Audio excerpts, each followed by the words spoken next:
You know, these people are I don't want to use very bad words. How can you complain that somebody used the money? Oyagala kozesa bikola. Abantu bali abikola.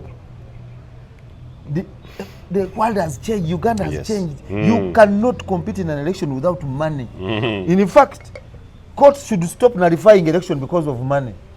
Friend, olaba nerero omukazi nga tolina sente akulema katate guyagala kuwangula tukusindike oli entuumu ya sente nga tolina kyotuwadde nedda ssebo oyagala South yonna ogitwale naye nga ne mukyalo ye kennyini wamuwangula lwa sente webale nnyo tugula okukwanjula it's a bribery. Yes, yeah, true. By other means. So by the way, but why should you waste money in the sente?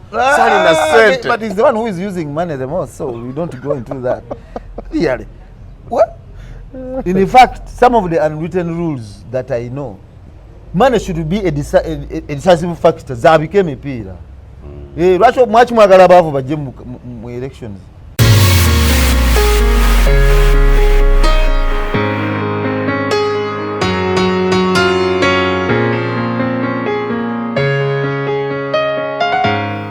President Museveni said that Sechikubo is not NRM. He just pretends using the NRM to okutukiza interests. Yes. So really, where is Sechikubo's goodwill? But ono mwana wa munyumba Fred. Wani? Sechikubo muntu wa Sibimanyi. That's why he's arrogant. Yasamba election materials nakola bichi. We are not there, but you ask yourself questions. What is this guy? Kino kyamugwadde, he deserved this. Yeah, absolutely. Wow. 1,000% Washande was, when I saw him, I said, you tackle the guy. And I thought he was going to lose. Na never even Washande wajamuwangula. Na akasaja kali grounded. Nena kezi okuli kalisa ngamba kubanga mwana he went to the Electoral Commission and he said the man has no papers. We believed it and we thought Washande would not even show up. But now what happened is history now.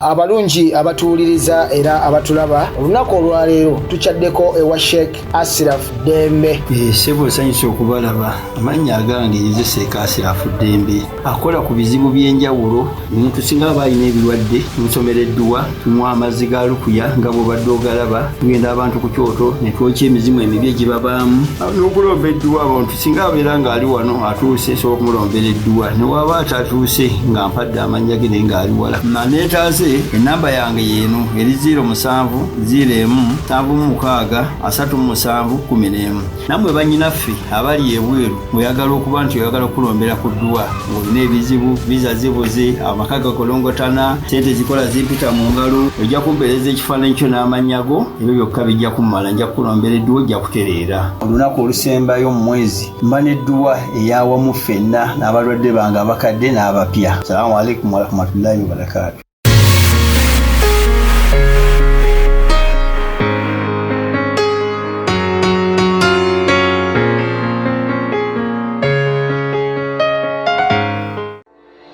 Weesiimye mattu oli wa mukisa okukira abalala. Omugugu gw'ebizibu by'ettaka gukutikuddwa Brand Property Services Limited ku lw'ettaka eritaliiko nkaayana. Ennyumba eziwedde okuzimbibwa wamu n'ez'okupangisa, apartments ez'okupangisa wamu n'okugula mu mawanga ag'enjawulo okuli Uganda, Kenya, Bungereza, Dubai, America wamu ne Canada. Okuddaabiriza ennyumba oba ebizimbe byo, property management n'abasaveya abakugu abatakufere. Twekwate ku nsonga zonna ezekuusa ku by'ettaka nga kw'otadde n'okugobera ku kyapa kyo. Kati pazo y'eby'ettaka ebadde kukaluubiriza egonjoddwa bw'okwataganye naffe. Tukubire ku noti 773-824-79 oba noti 773-2M6-588 noti oba otusange ku MT House omwaliiro ogusooka room 5 ewazana ku Entebbe Road okuliraana ekizimbe kya Muguluma Empire. Tukyalireko ne ku website yaffe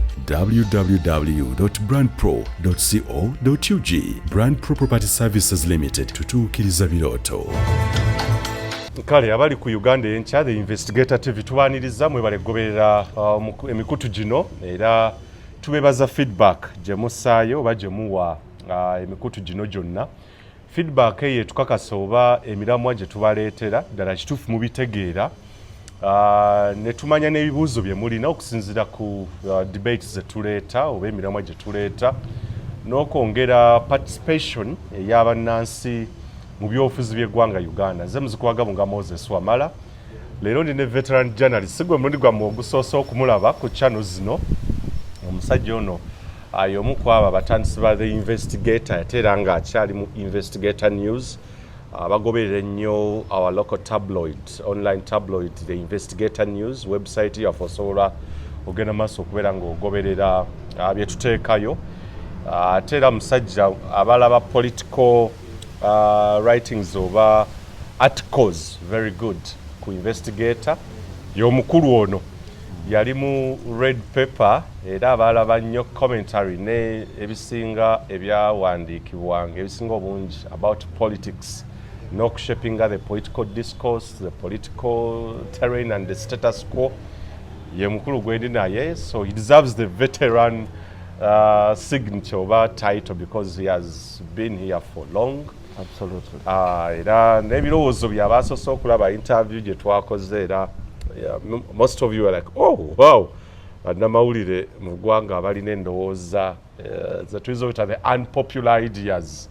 Era byogenda okulira biyinza ebimu okuchallenging obwongo, but I really request you to listen critically before you comment. Kale nyongera bagikuza muganda ffe Tatya aba standinze farm naye jukira tukwasaganya office ez'enjawulo wano bwe nawumulamu ko Tatya n'akwatamu naye yafuna akabenje gye buvuddeko, but you've stood with him amidst the challenges. You've at least paid the medical bill however much akyetaaga era obuyambi bwaffe.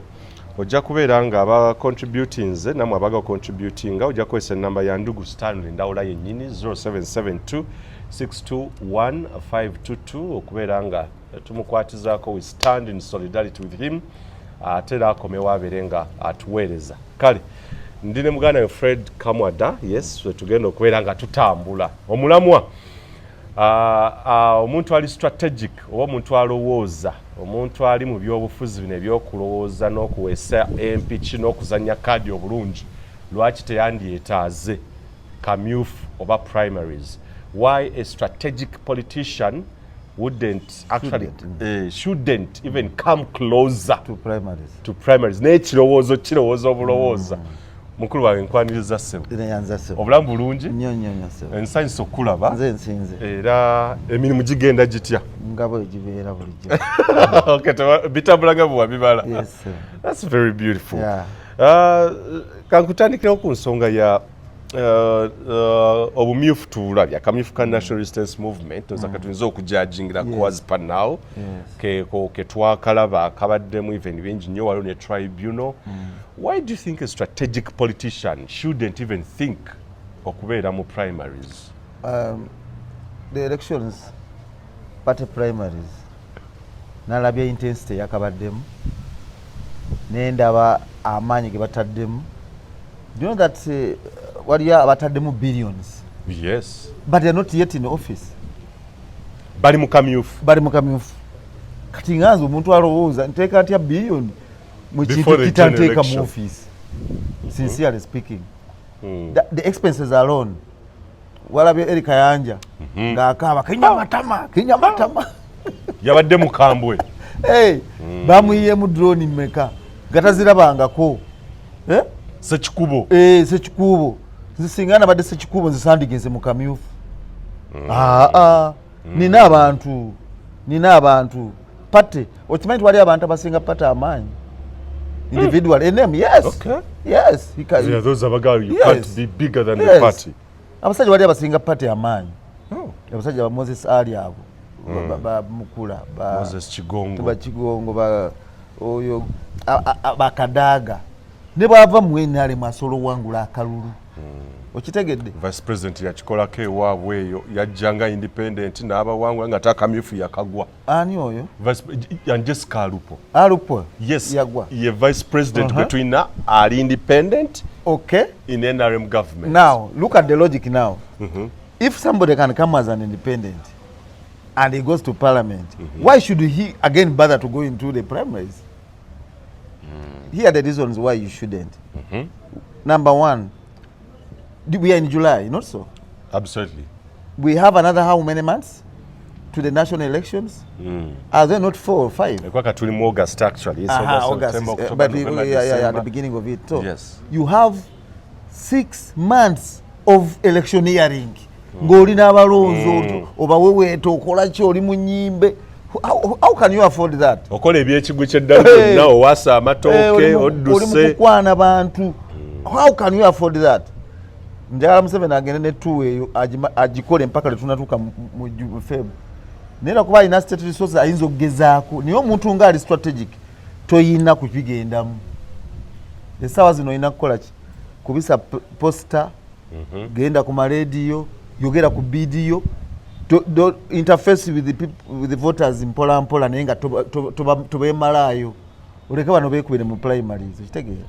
Because one, period eno, the period you spend nga oli mu primary, amaanyi ago kusinziira owinenge kaadi okole ki, abantu abalonzi baabo bafuna bate ekolo voter fatigue.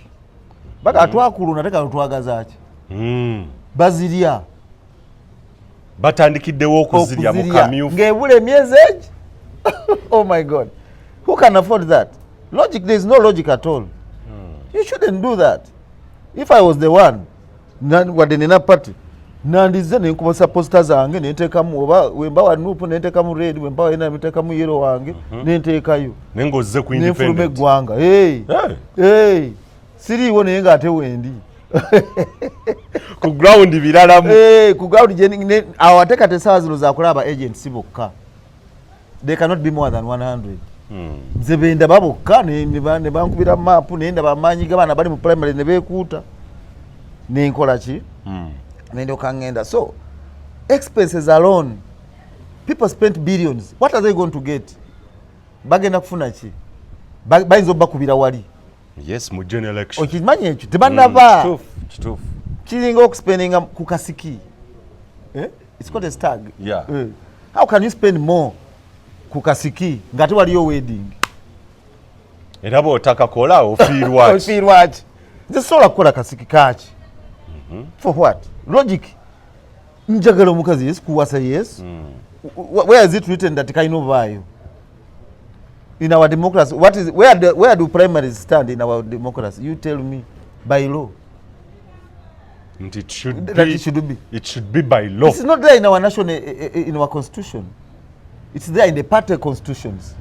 Are you getting? And even the parties are helpless because they don't know whether they should stop independence or not. Because an independent can come and you claim him. You say, oh, this one is leaning to us. The NRM does it. This is NRM leaning, but it's independent. So, if I'm NRM and I know that I'm not so well resourced, I may not need to go in the primary.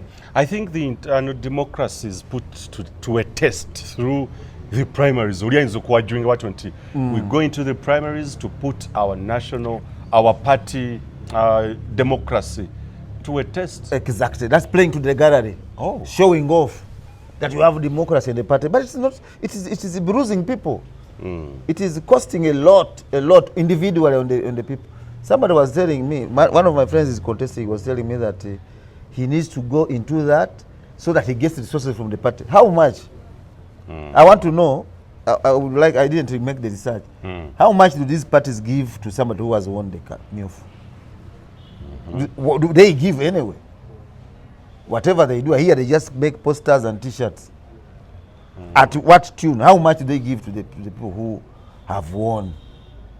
That's why people who know they are defeated, yes. Maybe he has not even invested. He's very sure he will come on the national, on the eventual one, the eventual election. And then he knows that the people, he knows what he will do at the last moment to swing the election in his favor. Are you seeing? Because now, if you are in an election from August, yes, September, those are 60 days. October, 90 days. Yes. the November, 120 days plus December. We are spending 150 days electioneering. Even if you have won the party what? Is it flag? The party flag. Especially for you who has won, you are in problems because now the people are, you are now on the test. Can you manage? You've spent hugely in the primaries. You But still have you months to go. You have another 150 days interfacing with the electorate. I am very sure some of them will be free to exile and come back. Whereby you're not even sure that yeah, exactly. Because now we have a wave. Let me talk about NRM, which has been in this thing. We have a wave of people who are doing a protest vote. You might be NRM. People came.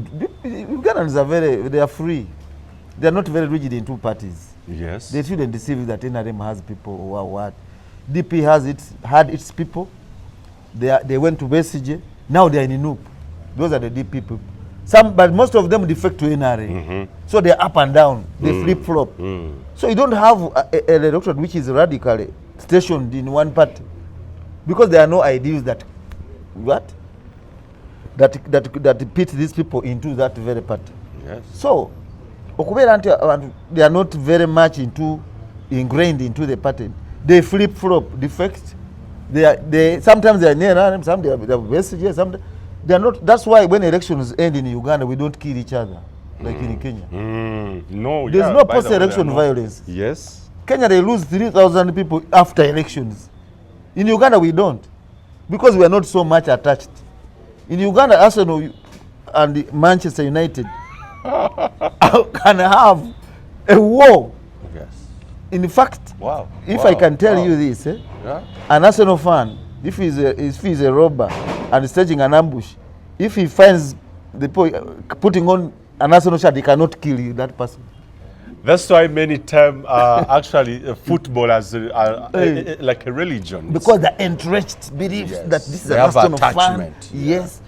I have told if like a soldier, if a policeman, if he arrests you and is a supporter of Manchester United and you have been watching, he cannot put you in the cell.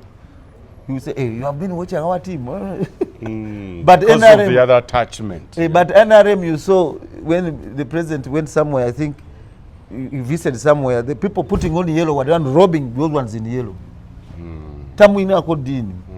Are you seeing?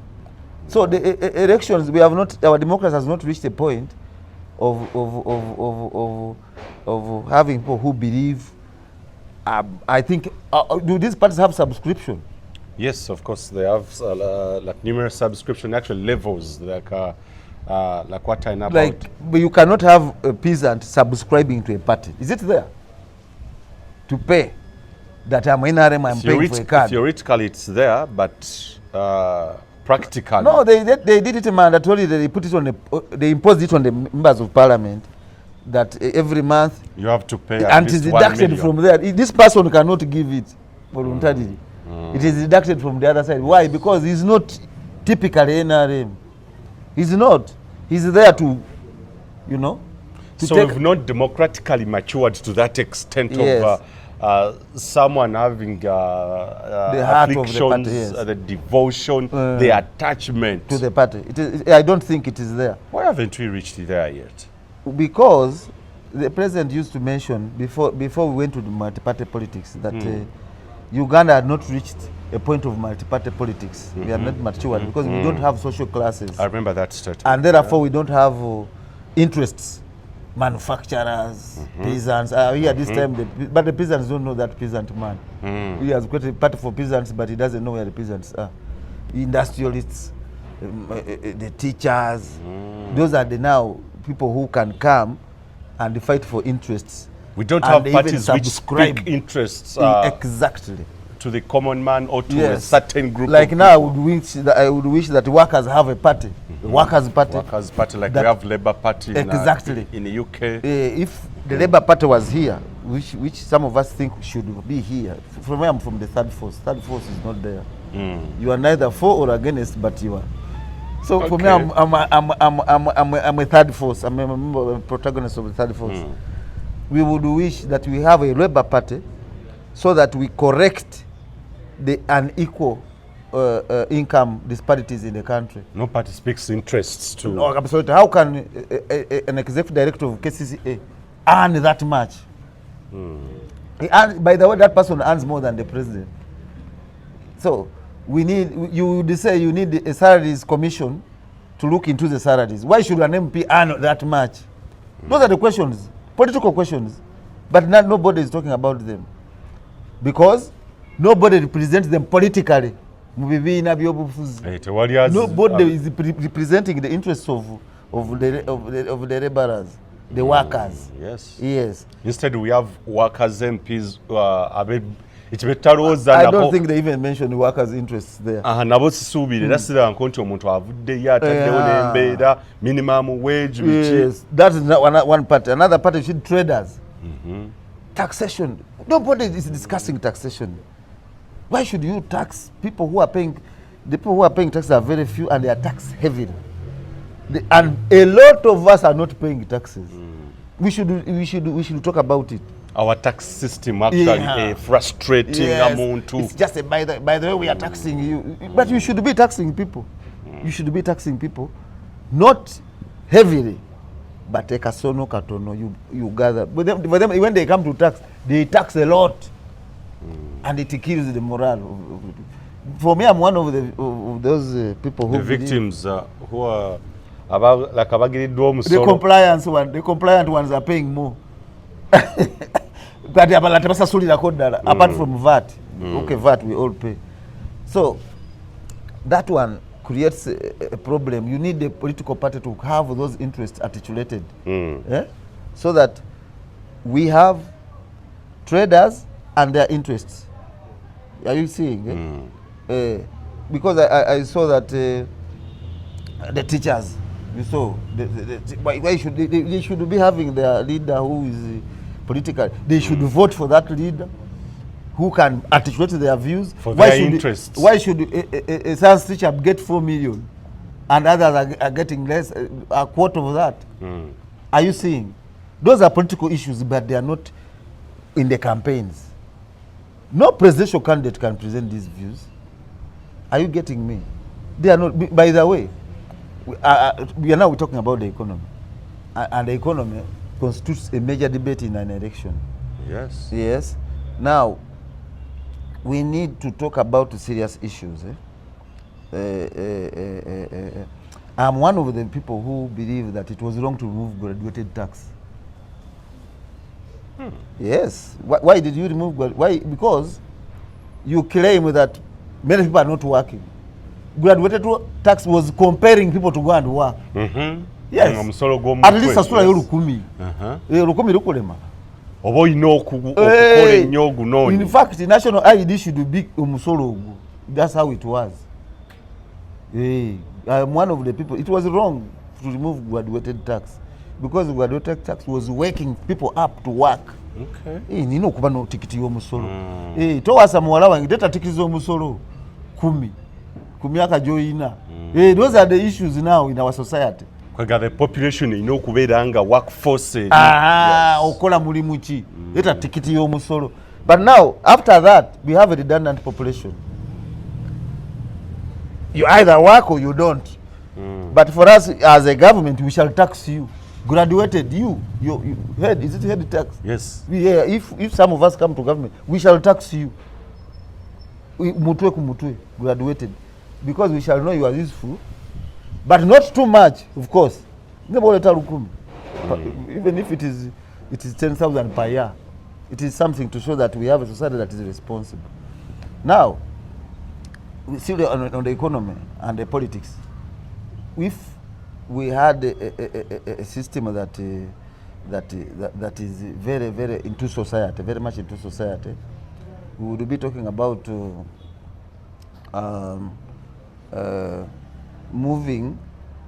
looking at how our economy moves.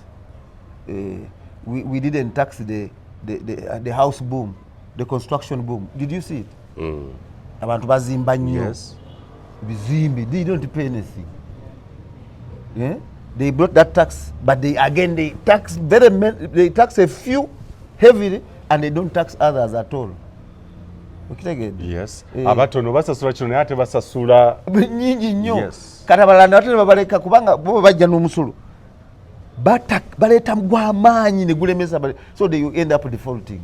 Do you think about the primaries nti ekimu ku bibiina National Unity Platform on the opposition do you think that's why the reason they don't go into the primaries because of the huge sums of money ezigendamu okusika omuguwa ntalo kwekuba kulwanagana the defections na biki byonna? Could it be part of the reasons as to why they don't hold primaries? I was of the view. NRM. I was of the view. If I was a party president, I wouldn't involve myself in giving the card or endorsing. No, even others are yours. You have you have 6 people who are willing to hold your flag. Why do you pick only one that they are going to divide the vote? Even if they divide the vote, NRM, even if NRM has 6 aspirants, NUP has 6. As a party president of a party, I don't know who has the will of the people. Even if the party primary may not reflect, may not necessarily, maybe at the final moment things can change. So you mean a party primary doesn't have a reflection towards the general election? It is only 50%. Okay. If it was reflective, then you wouldn't have independence in the.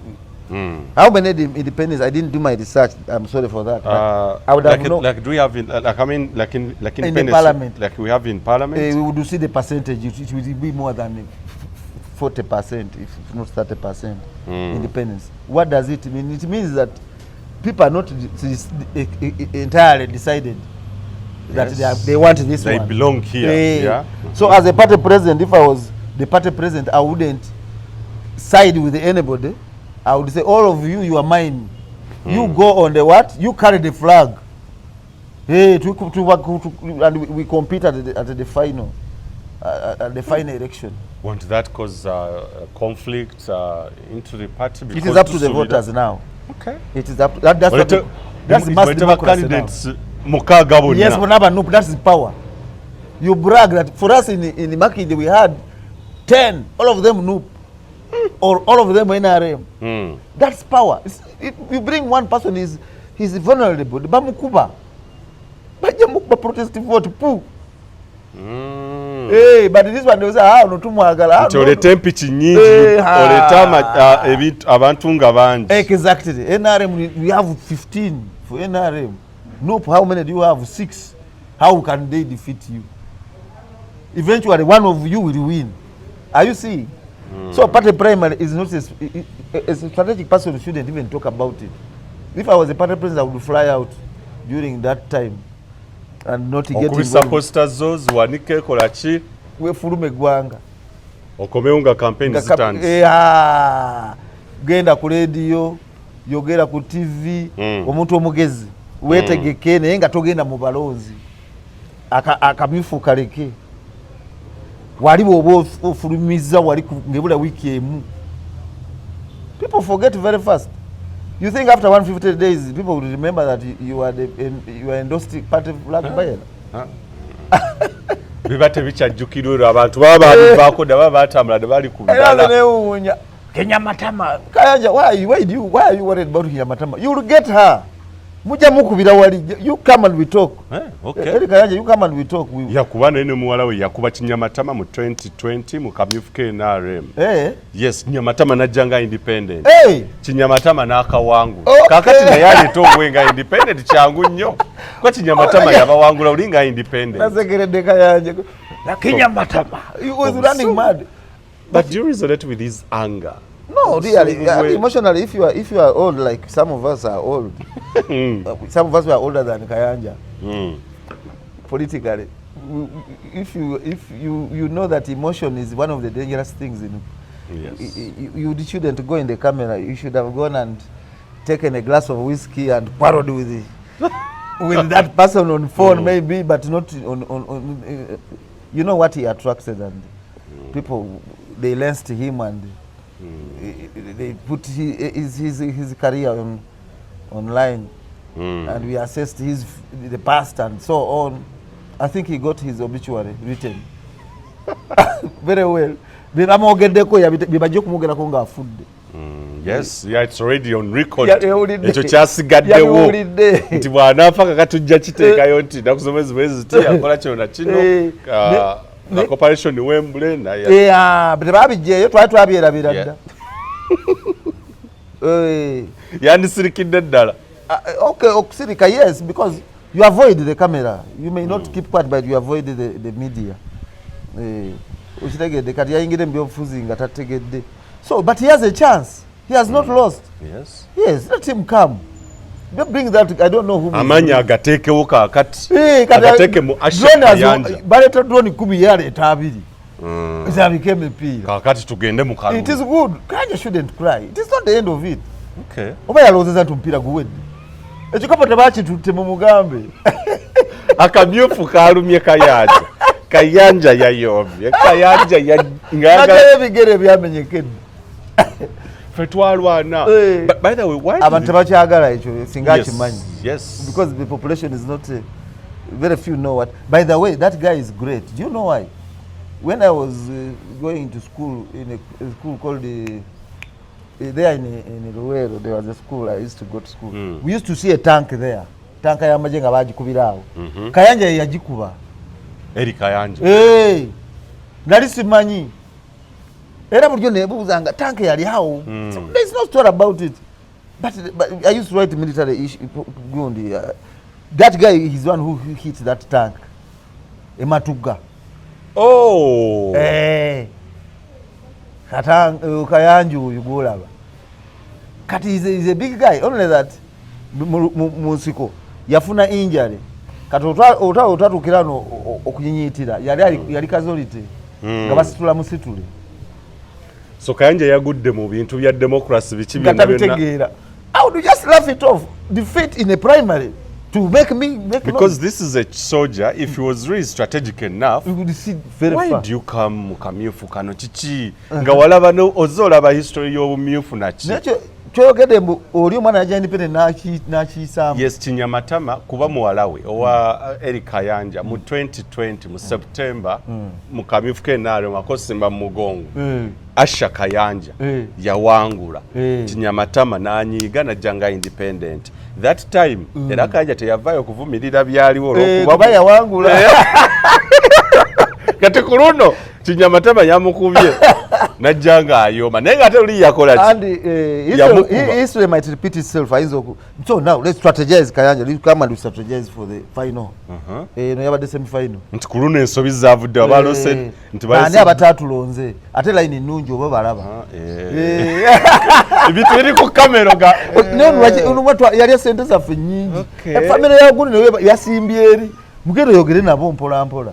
Strategically. Yes. Chichi nsonga ki wachi mwagezi wasaze ddi. In fact ngaffe if they are paroling in their primary fe tubere nga to observing nga tulaba abali abalonze nnyo. Do you know people who politicians don't know this? They just dish out money. Abantu mangi tebalonda tebalina voters card. Kati bw'oba oli strategic yita mu bantu ng'akulaga kadi gwowa sente. Togaba sente z'omundonde onokakasa erinnya lyo kadi ye mbayita mu balonzi bange ba agents bange mujje. If you don't have no national ID, you don't sign for money. I'm teaching now politicians, Ugandan politicians.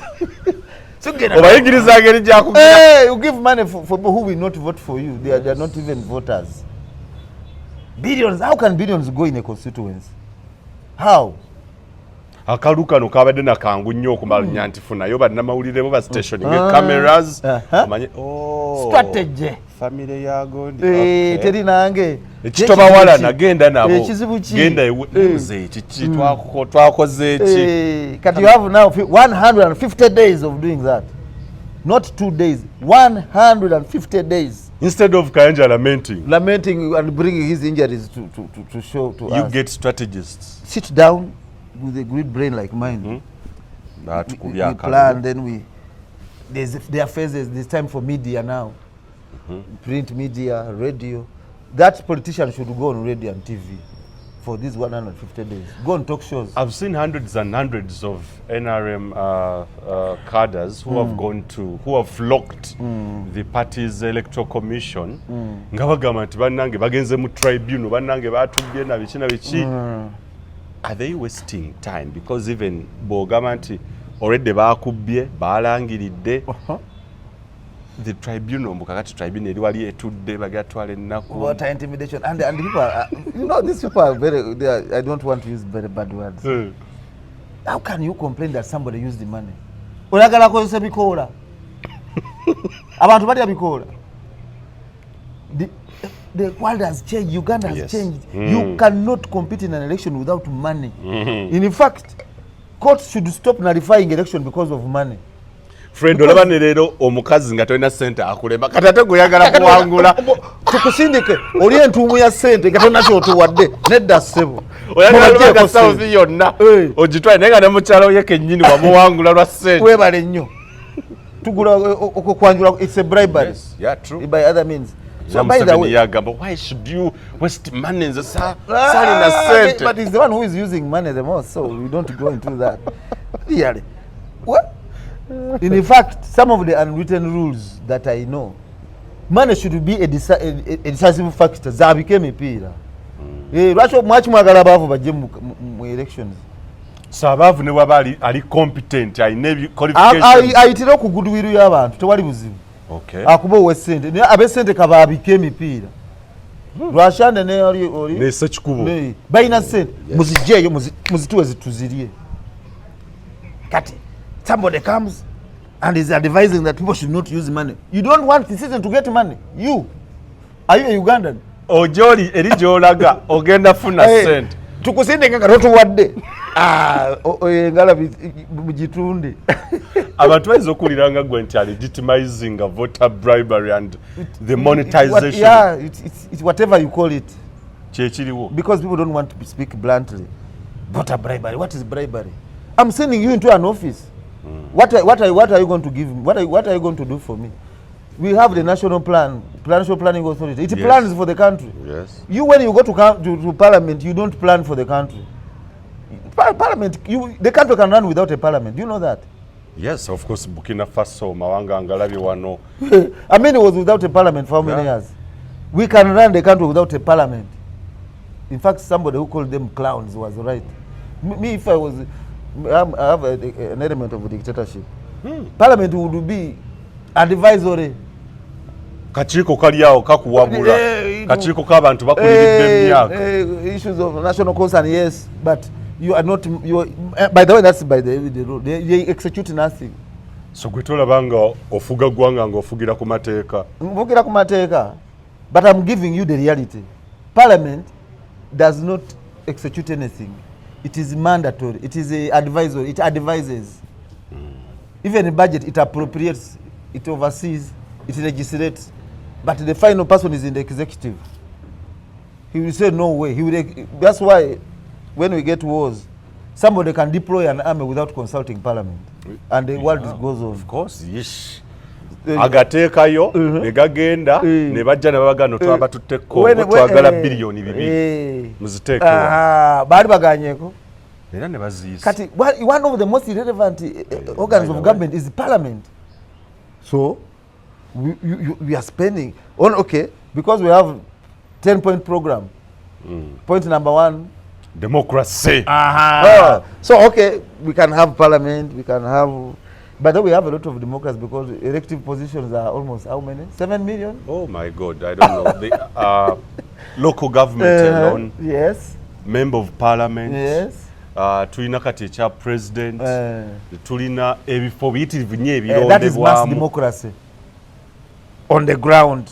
At the top, I don't know. Question marks. But here we have democracy because people are competing for office. And they are being voted for and so on and so forth. Omuntu ayinza okulyanaga nti the campaign ng'ogamba nti omuntu ali strategic talina kubeera mu primaries. Ayinza okugamba nti democracy akula tulina okulaba nti atandike mu bibiina okukula gye nga atambula tweyuze tukole tutya tuke emyaka 10-20 nga But who told you that? Tuzifunye nga tuzimanyidde. But who told you that you have to go through a double election? Primaries mean you are going to two elections, massive double election. Okay, name primary, or in that in law it's called double jeopardy. Yes. You cannot be facing two conflicting. It doesn't make sense. It doesn't make sense. It may be legal, it may be formal, it formalizes you, but it doesn't make sense. So Gwandi Agadechi, how would it be conducted for a party to present a flag bearer anti NRM president waffe candidate waffe agenda okukiikirira ku bwa president Yoweri Kaguta Museveni FDC Nandala Mafabi PPF gundi golowooza bandikikoze batya without primaries? Exactly. Party primaries are relevant at the presidential level.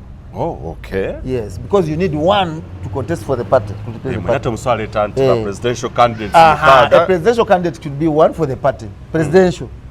But for an MP, for a constituency, why not? We have 6 NRM, 6 NUP that became MP. As a party president, I wouldn't like to associate with any of my people. I wouldn't. Yeah, I would just say you never know. Yeah, I've had a party president yo namuwa fulaga nakola gundi. Hey, they should come. We'll come. They sit with them. There was a dilemma why in Kawempe when Nalukola was having a fight with those guys. They should have all come. Nabi wouldn't have featured anywhere. NUP nere tabana. Hey, nemreka kazi taina waita. Either you either vote for NUP or NUP. Exactly. Okalabi. You either vote for NUP or NUP. Kubanga okusinzira ku support eri mu kitundu abanupu bazze bangi baagala ki kukwata fulaga yaffe tugibawe bonna. Hey, nawe NRM bawe bonna bawe bali 10 kato muntu onajje. That's the democracy that is more than there. Kwa bonna balina qualifications, kwa bonna bayinza okujjanga balina epapula obuyigirize babulina civil julire ezitowa. And you know that it breaks down the parties. These primaries of abantu babuchayi banyize NRM, are you hearing? You are losing a lot of support of your own people. Obudde mwe mwandikoleddemu ebirala ate mu tribunal abantu bo bennyini bakunyigidde. Kati nze kati ngatanga doi kala akola mulimu gwe, it's okay, but at a strategic level as a party president I would say elimination of they should all contest for our party. They should all come. The lucky one will win, and then we shall see from there. As a party president, I would take them as a formality. Sibiteka konyo manyi. N'ekyo kiba tekinafuya amaanyi ga kibiina to the extent nti katugeze ewaffe wano mu context yaffe nti President Museveni asobola okujja eyumbe n'akuba campaign gaggadde n'akulaga nti ono flag bearer waffe n'agenda Ajumani Moses Ali ewaffe lindako kinafuya bunafuya lwaki eyandi balina abakandidate 10 nga bonna baagala bavayinga for a post ayinawo omu yekka. Does it make sense? Does it? Nti Manchester United munamba emweguza abasambi 5 naye ojja kwesanga abamu waliwo we batta performingira naye kati wano when they are many tewali anyiizga. That's the benefits. First there of are no all, conflicts. Let's give this flag to anybody who is our people, because there are parties who don't have anybody who representing. You know that. Nga UPC Bambi, UPC this Muntu party waliyo gye batalina bantu kate nga bajjanga nawe otekawo party primary nga bajja basatu. That's a blessing. These are my people. In fact, you should finance all of them. Yes, absolutely. But do our parties have that strength and capacity supporting? That's another matter. Funding? That is another matter. But it's up to the voters now to decide. At least my t-shirts now. Yes, we print. Government, you can print. As in, you can print t-shirts for every candidate who is willing to hold our flag. That is being mass. But as I speak now, party primaries have torn the party apart. Frakibina tujja kivaamu. Is that a good statement? What if that person had eri abasazedde eddiiro anti nze ngenze eri tebannagaba kasita fulaga kanyingire NUP. Lack of strategy. Bandi badde bonna balinaffe tujja kikuba wadde ukitegedde bazze munaana ku final election wali eri bonna tuwawe that's the use of the secretariat. Mpira tena na kizimbe sibimanyi bulungi epangisa plot. Those are the things they should be doing. We have mass support. Yes, we should support those people who support us. Tubakubire posters. You are also from UBTS. Yumbe, how many you attend? Each one poster, eh? Okay? You print for all of them. You dominate. Nti ng'ekibuga kyonna katugeze mu kisiize yero. But not one candidate. Munana bonna posters ziri munana. Different people. Nenga pate yechi. Abantu beesalirewo. What is there anything better than that? Are you seeing the point? So strategically speaking, party primaries, only an idiot can go there. Or somebody who has a lot of money. Or somebody who is very well grounded. But I had people who are grounded who lost it. Yes, of course, many of them. Banji nnyo abafid mwenarem, you couldn't believe nti Honorable Minister David Bahati in Ndorwa West. He used to be my friend, very humble guy. I can't even believe that he can lose an election because... Yes, passes Namuganza. You look at the likes of Sechikubo and the Gambia team. Miaka jina jazenga. Aleese Sechikubo ye na yeta ina strategy. Singa nabadde ye nandigambe tebajja kunzitira mu Kano. Nendeka Rwashane n'akibeeramu yekka. Nenzija wali ku final. Tonzitira mu primary nedda. Onzita ku final. Amaanyi gonna n'ogasa. Wano nze nandipulins out. Sikuva mu NRM but nkubisa poster ya NRM.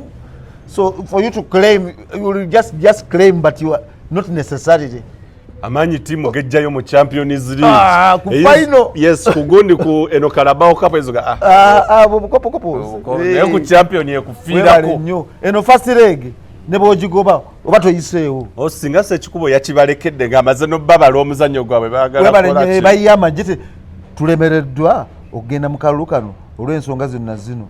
Nti ye okitegedde. Ffe tujja kujja ku final n'atatawanya kuttisa bantu. By the way, psychologically, Rwashane yandibadde ashamed of contesting alone.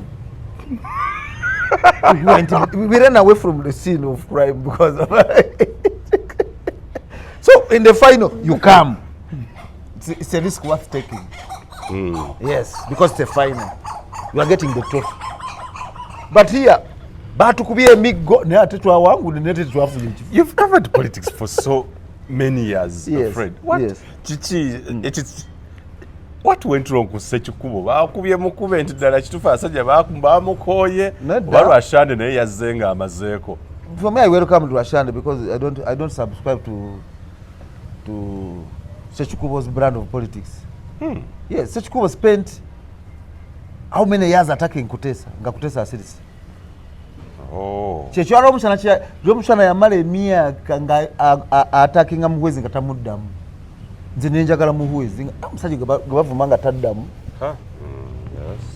Kiraba awalampa abantu yes audience ene funa perception egamba naye. Kutesa has never najja nayagala omujjako akazindaalo. I don't subscribe to Sechikubo's brand of politics. Okay. Yes. Ayagala nnyo that entitlement nzalina okubeera wano. Exactly. And he speaks a lot of and by the way, let me tell you, Sechikubo lost the goodwill of almost everybody. Why? Even the Speaker of Parliament, Yabagambe, in 2 months, we shall look into. Those are 60 days. Taina goodwill ya speak. Kanchikubulire kati. Elecho ya promises. If somebody had, he would say next Monday you should bring a report. Oba otegedde. Kubaya mukola ki? Yamunubula. So he's aggressive.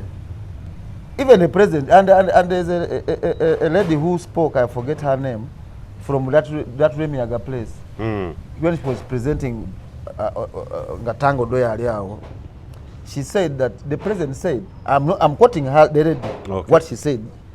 I wish I could remember the name. She said that President Museveni said that Sechikubo is not NRM. He just pretends using the NRM to, okay? Took his interest, yes. So really, where is Sechikubo's goodwill? But ono mwana wa munyumba Fred. Wani? Sechikubo muntu wa Sibimanyi. That's why he's arrogant. Yasamba election materials na akola bichi. We are not there, but you ask yourself questions. What is this guy? Kino kyamugwadde, he deserved this. Yeah, absolutely. Wow. 1,000% Rwashande was, when I saw him, I said, you tackle the guy. And I thought he was going to lose. Na nema hima Rwashande wajamuwangula. Nganda akasaja kali grounded. Nena kezo okuli kalisa ningamba, kupanga Mana, he went to the Electoral Commission and he said the man has no papers. We believed it and we thought Rwashande would not even show up. But now what happened is history now. Sechikubo is gone. Not necessarily. That's first leg, as I told you. So osubira ku final wali eri. 950 days Sechikubo ainzo kudasebo. And that is another disaster in waiting. So Rwashande has to spend from now up to January. What we've seen in the primaries of the National Resistance Movement, allegations of oli alwanyisa ono Sechikubo agamba nti First Son n'abalala be babadde emabega w'okumulwanyisa. Eri Kayanja agamba waliwo abamulwanyisa. Bangi nnyo bwe mwagamba nti they are external forces. Yes. Ezibakuba. And of which I think it points to us, or it directs us to this question, nti kino kirekawa the internal democracy awo gye bagamba nti ereeta okuvuganya okw'omuzinzi nakinga oliaga Mozi yabadde mabega wa bino. And they are godfathers. You cannot wish them away. Yeah, as a politician, politicians have godfathers. Yes. I'm backing. That backup determines everything. In fact, now we don't say a suggestion which is good that if you contest, if you petition, no other, you should that was a good idea. Hey, if you believe that you are rigged, then you pay for the petition. If you win, you get back your money back. If you lose, you lose the money. Wonderful idea. Democracy I know could generate cost. Absolutely. Yeah. If you are petitioning, if you are rigged and you believe you are rigged, your evidence is everything for you. You do what? You put a bounty of money. To put 10 million. If you win the petition, you take back your money. Orawa banadamu kuwaba wapa ebisango bijjudde wali mubudde bwani abulina. Backlog of cases. Why? Why? Okufirwa sente za. Like this lady of Kawe. Obanga agenza okubidinga. Like Nambi, I was wondering why she went to court when there are just less than 2 years to a national election. Guno waba. She said national kula to be. No muntu akolinga ku national. She said I didn't understand it. Was it Museveni versus Chigongo or Nambi versus NUP? Research it leads me to Nanebeddala amanya gali mu Kawempe North. Nabanga it was Museveni versus because who commands the security that was there? It is. But they knew they would lose. They were just trying to because they knew they would lose. The Kawempe is very hostile to the government. Nakawa is, Central is, but Central votes for and that's why I'm telling you, individuals are more powerful than parties sometimes. Nsereko used to win in Central. Yes, and without. But they would lose at the mayorship. The Rias Rukwago would come. So it means that at least in that case, the individual was powerful than the party in that area. In this forthcoming election, do you see people parting ways with political parties or political figures? For instance, the flag bearers, yes, who abalondeddwa ekibiina ne baga nti ono wandi independent. Do you see many candidates abavaayo nga tebali? We are already advising them not to waste time with the parties. Kubibiina. Yes, parties are for nothing. That's why in Kenya we used to have Kanu. Do you hear Kanu anymore? By the way, parties are vehicles. You can abandon it and use another one. A bus, what's the use of the bus? What do they give me? Yellow bus, wapi. If I'm strong on the ground, I will come and win. I will not need the bus. That's why you have in Kenya, as I've told you, I don't know which party, ODM, Kanu, what. Yes. You use the vehicle, you abandon and you continue. So in the future, I think after M7, we may not have NRM. We shall have parties coming occasionally during an election and they disappear. We shall have coalitions. And I expect now we might have a coalition which we change the name. We may not have even Noop. No. Yes. ANC might ally with the Noop and they will change the name. Okay. I don't know whether NRM can change the name when it allies with the UPC and NRM esigaze ekintu kyayo. Yeah, you know, yerina kumira Orange movement tefuka. Orange movement. We shall actually have another interview very soon. Yes. Would love to tap into his unpopular ideas when it comes to national issues, issues affecting the common man, and the vast knowledge Jarina Kubyobufuzi Sakone Vyaza reporting when it comes to current affairs. Yes, tujja kubera tubera ennyo in this period and moments to come. It's been a good one. I think we shall meet in the next interview. Be blessed. Thank you. Uganda Eyenkya.